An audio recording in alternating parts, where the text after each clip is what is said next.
নমস্কার বন্ধুরা। আসামে বিধানসভা নির্বাচন আসছে।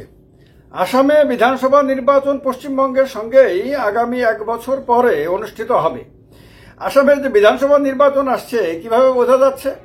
বোঝা যাচ্ছে আসামে এখন বিধানসভা নির্বাচনকে টার্গেট করে লড়াইটা শুধু দুইটি রাজনৈতিক দলের নেতাদের মধ্যে সীমাবদ্ধ থাকছে না, দুই দলের নেতাদের স্ত্রীদেরকেও পত্নীদেরকেও এই লড়াইয়ে টেনে আনা হচ্ছে এবং এক বিচিত্র পরিবেশ আসামের রাজনীতিতে তৈরি হচ্ছে। একদিকে আসামের মুখ্যমন্ত্রী বিজেপি নেতা হিমন্ত বিশ্ব শর্মা, যিনি পুরনো কংগ্রেসী নেতা ছিলেন, আসামের তৎকালীন মুখ্যমন্ত্রী তরুণ গগৈয়ের মন্ত্রিসভার সদস্য ছিলেন। আরেক দিকে গৌরব গগৈ, তিনি কংগ্রেসের এমপি এবং প্রাক্তন মুখ্যমন্ত্রী তরুণ গগৈয়ের ছেলে। এই আসামের মুখ্যমন্ত্রী হিমন্ত বিশ্ব শর্মার স্ত্রী রিঙ্কি শর্মা ভূঁইয়ার যে টিভি চ্যানেল, তিনি যে টিভি চ্যানেল চালান, আমি গেছিলাম একটা সময় সেই চ্যানেলের অফিসে গেছিলাম। সেই চ্যানেলের জন্য কেন্দ্রীয় সরকারের একটি প্রকল্পে নাকি 10 কোটি টাকা আনার জন্য মুখ্যমন্ত্রী হিমন্ত বিশ্ব শর্মা তার প্রভাব খাটিয়েছিলেন। এই অভিযোগ 2023 সালে করেছিলেন গৌরব গগৈ। হিমন্ত বিশ্ব শর্মার স্ত্রী রিঙ্কি শর্মা ভূঁইয়া এর বিরুদ্ধে 10 কোটি টাকার মানহানি মামলা করেছিলেন গৌরব গগৈয়ের বিরুদ্ধে। এখন হিমন্ত বিশ্ব শর্মা গৌরব গগৈয়ের স্ত্রীকে নিয়ে এমন অভিযোগ করেছেন যে অভিযোগে আসামের রাজনীতি একদম সরগরম হয়ে গেছে। যদিও অভিযোগগুলো অস্বীকার করেছেন গৌরব গগৈ, কিন্তু তিনি বলেছেন যে গৌরব গগৈয়ের স্ত্রী, যিনি জন্মসূত্রে একজন ব্রিটিশ নাগরিক, এলিজাবেথ গগৈ, তিনি পাকিস্তানে ছিলেন এবং পাকিস্তানের ISI এর সঙ্গে সম্পর্কিত একটি সংস্থাতে তিনি কাজ করতেন।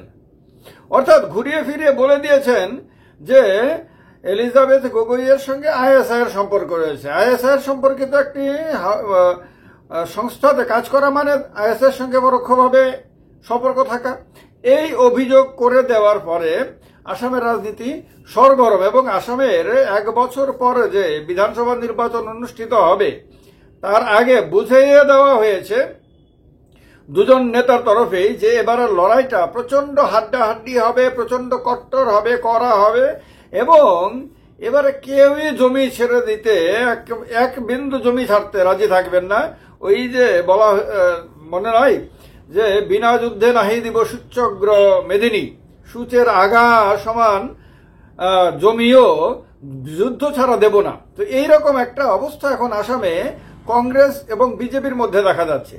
বিজেপি চেষ্টা করছে যে কংগ্রেস নেতা গৌরব গগৈকে ঘুরিয়ে ফিরিয়ে পাকিস্তানপন্থী, ভারত বিরোধী এইরকম একটা ছবি তুলে তাকে মানুষের সামনে এইভাবে প্রজেক্ট করতে, যাতে ভোটারদের কাছে গিয়ে বলা যায় যে দেখো কংগ্রেস নেতা গৌরব গগৈ সে তোমাদের ভালো চায় না, সে পাকিস্তানের সঙ্গে কানেক্টেড।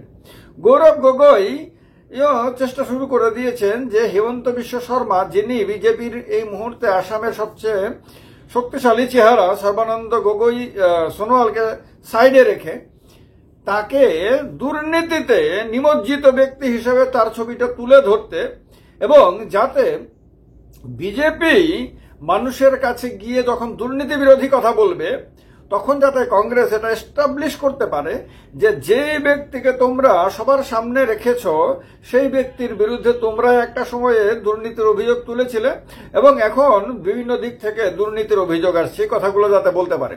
অর্থাৎ তার জন্য ন্যারেটিভ সেট করা অলরেডি স্টার্ট হয়ে গেছে উভয় দলের তরফ থেকেই, কংগ্রেস এবং বিজেপি উভয় দলের তরফ থেকেই। কারণ কংগ্রেস 2016 পর্যন্ত রাজত্ব করেছিল, 16 থেকে আপনার সেখানে বিজেপির রাজত্ব। প্রথমে সর্বানন্দ সোনোয়াল বিজেপির মুখ্যমন্ত্রী হন, যিনি অসম গণ পরিষদ থেকে বিজেপিতে আসেন।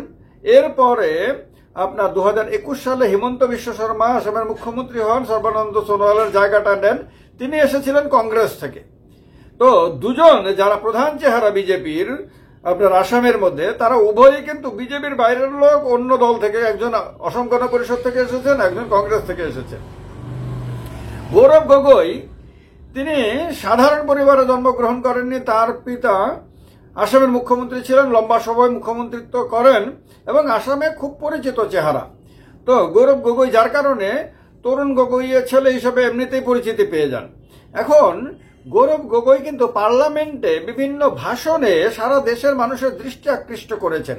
তার বুদ্ধিমত্তা সম্পন্ন বক্তব্যগুলো কিন্তু তাকে একটা বিশেষ পরিচিতি দিয়েছে। অর্থাৎ তিনি তার তরুণ গগৈয়ের ছেলে এই পরিচয় থেকে বেরিয়ে এসে তিনি কিন্তু আলাদা একটা নিজের পরিচিতি তৈরি করেছেন এবং রাহুল গান্ধীর খুব প্রিয়জন, কাছের লোক হিসাবে তিনি পরিচিত হয়ে গেছেন ইতিমধ্যে।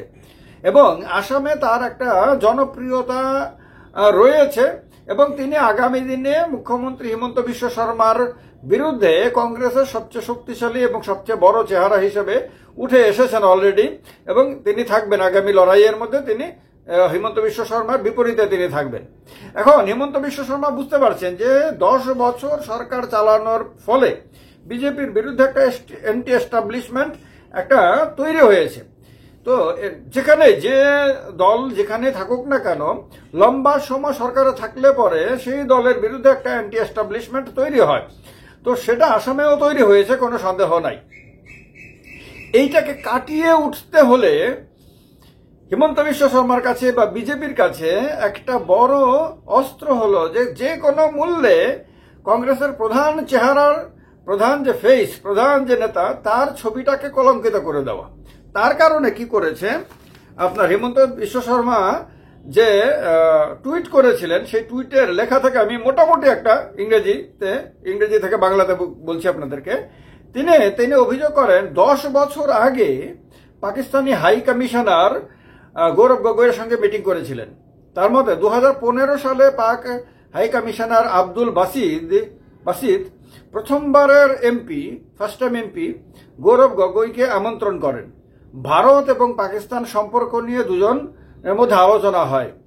তার ঠিক পরেই গৌরব গগৈয়ের startup policy for youth the Hindu পত্রিকায় একটি আর্টিকেল প্রকাশ করে, যাতে বিএসএফ এর সমালোচনা করা হয়। অবৈধ বাংলাদেশি অভিবাসীদের সামলানোর ব্যাপারে বিএসএফ এর ভূমিকা নিয়ে সমালোচনা করা হয়। এতে সংসদে বিভিন্ন স্পর্শকাতর ইস্যু, ডিফেন্স, প্রতিরক্ষা সংক্রান্ত ইস্যুতে নাকি তথ্য বার করার জন্য তিনি প্রশ্ন করেন গৌরব গগৈ এর পরে বিভিন্ন সময়ে। এগুলিকে এখন তুলে আনেন আর কি। তিনি বলেন, মানে হিমন্ত বিশ্ব শর্মার মতে ব্রিটিশ নাগরিক মহিলাকে বিয়ে করার পর থেকে এসব ঘটনা ঘটতে শুরু করে। তার মানে বোঝানোর চেষ্টা হয় যে গৌরব গগৈ যে ব্রিটিশ নাগরিক এলিজাবেথকে বিয়ে করেন, সে বিয়ে করার পরে গৌরব গগৈয়ের আচরণের মধ্যে পরিবর্তন আসে। ঘুরিয়ে ফিরে এটা ভারত বিরোধী ভূমিকা পালন করতে শুরু করেছেন বলে তিনি বুঝিয়ে দেন। এখন শর্মার অভিযোগ যে গৌরব গগৈয়ের স্ত্রী আইএসআই এর সঙ্গে সম্পর্কিত একটি সংস্থার হয়ে পাকিস্তানের থেকেছিলেন এবং কাজ করেছিলেন। তো এলিজাবেথ গগৈ একজন ব্রিটিশ নাগরিক, এটা আপনারা বুঝে গেছেন। তিনি লন্ডন স্কুল অব ইকোনমিক্স থেকে মাস্টার ডিগ্রি করেন। বিভিন্ন আন্তর্জাতিক প্রজেক্টে তিনি কাজ করেন, বিভিন্ন দেশে তিনি কাজ করেন। 2013 সালে তাদের মধ্যে বিয়ে হয়। গৌরব গগৈ অভিযোগ করেছিলেন 2023 সালে যে মুখ্যমন্ত্রী হিমন্ত বিশ্ব শর্মা তার প্রভাব খাটিয়ে তার স্ত্রী রিঙ্কি শর্মা ভুইয়ার পরিচালিত একটি টিভি চ্যানেলের জন্য কেন্দ্রীয় প্রকল্পে 10 কোটি টাকার ব্যবস্থা করেন। এই অভিযোগের পরে রিঙ্কি শর্মা আপনার 10 কোটি টাকার মানহানি মামলা করেন। তো এই অবস্থাতে আসামের রাজনীতি খুব ইন্টারেস্টিং স্টেজে চলে এসেছে এবং যেরকম ভাবে এখন সারা দেশের নজর বিহারের বিধানসভা নির্বাচনের দিকে, সেখানে কি হয়, নীতিশ কুমার কি করেন না করেন, সেখানে এনডিএ টিকে থাকবে কিনা বা ইন্ডিয়া জোট ঐক্যবদ্ধভাবে লড়াই করতে পারবে কিনা, না সেখানে ছিন্ন বিচ্ছিন্ন হয়ে যাবে, আলাদা আলাদা হয়ে লড়াই করবে আরজেডি এবং কংগ্রেস, সেগুলো নিয়ে যেমন কৌতূহল। পশ্চিমবঙ্গে কি হবে, দিল্লির পরে পশ্চিমবঙ্গ দখল করতে পারবে কিনা বিজেপি, এই নিয়ে সারা দেশে কিন্তু ব্যাপকভাবে কৌতূহল সৃষ্টি হয়েছে, আলোচনা শুরু হয়েছে। এখন এই হিমন্ত বিশ্ব শর্মার অভিযোগের পরে আসামের রাজনীতিও জাতীয় ক্ষেত্রে, জাতীয় মিডিয়াতে বিশেষ গুরুত্ব পেতে শুরু করেছে এবং এখন সারা দেশের মানুষ বুঝতে শুরু করেছেন যে আসামেও তাহলে বিধানসভা নির্বাচন আসছে। এতদিন কারোর মাথার মধ্যে বিষয়টা এরকম ছিল না। এখন তারা বুঝতে পারছেন যে না হলে দুই নেতার মধ্যে দুই নেতার স্ত্রীদেরকে জড়িয়ে এই যে লড়াইটা শুরু হয়েছে, মানে এখন আর শুধু নেতা নেতা লড়াই না, নেতাদের স্ত্রীদের মধ্যেও লড়াই শুরু হয়ে গেছে। তো সেই লড়াইটা ইঙ্গিত দিচ্ছে যে লড়াইটা কিন্তু খুব কঠিন, খুব হাড্ডাহাড্ডি। হেমন্ত বিশ্ব শর্মা কি গদি হারানোর ভয় করছেন? হেমন্ত বিশ্ব শর্মা কি গৌরব গগৈকে সত্যি সত্যি বিরাট বড় শক্তিশালী কোনো প্রতিপক্ষ বলে ভাবছেন, ভয় করছেন, আতঙ্কে আছেন? আর এই কারণেই কি গৌরব গগৈর স্ত্রীকে সামনে টেনে এনে মানে তার নামটাকে টেনে এনে গৌরব গগৈকে কোণঠাসা করার চেষ্টা শুরু করে দিয়েছেন? আগামী দিনে আরো ইন্টারেস্টিং অনেক ঘটনা হয়তো ঘটবে এর পরিপ্রেক্ষিতে, সেগুলোর দিকে এখন সারা দেশের নজর তো থাকতেই হবে, এছাড়া কোনো উপায় নাই। আসামের বিধানসভা নির্বাচনে কি হতে পারে, কোন দিকে যাচ্ছে, এই ঘটনাগুলোর পরিপ্রেক্ষিতে আপনাদের কি মন্তব্য, সে সমস্ত কিছু জানানোর জন্য কমেন্ট বক্সটা আপনাদের দখলে রয়েছে, সেখানে লিখে জানাবেন। চ্যানেলটা ভালো লাগলে চ্যানেলটাকে সাবস্ক্রাইব করবেন, আর ভিডিওটা ভালো লাগলে লাইক তো করবেন, শেয়ারও করবেন। জয় হিন্দ, বন্দে মাতরম।